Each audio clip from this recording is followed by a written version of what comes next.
Aya sirem rek nginum di sisi walungan.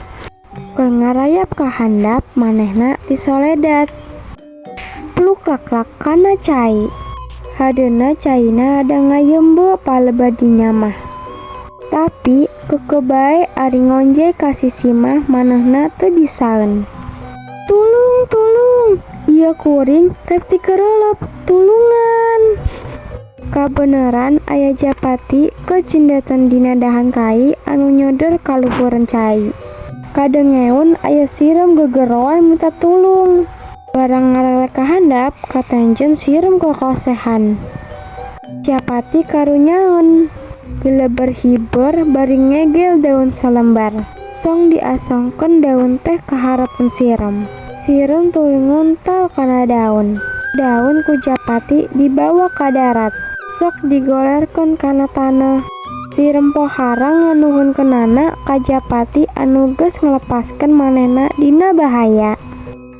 Dina hiji mangsa Japati teh cindeteun deui dina dahan kai nu nyodor ka walungan tea. Sirem anu baheula ditulungan ku manehna oge kabeneran aya di handepeun tangkal.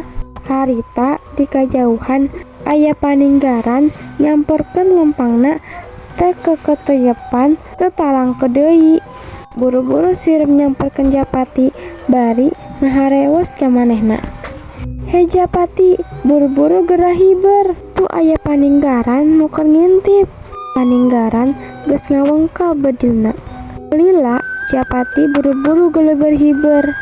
Isukna Japati papanggih deui jeung sirem. Nuhun pisan sakadang sirem, kuring geus ditulungan ku anjeun lepas ti balai. Ari eta mah kawajiban sararea. Nulungan batur anu rek menang calaka eta wajib.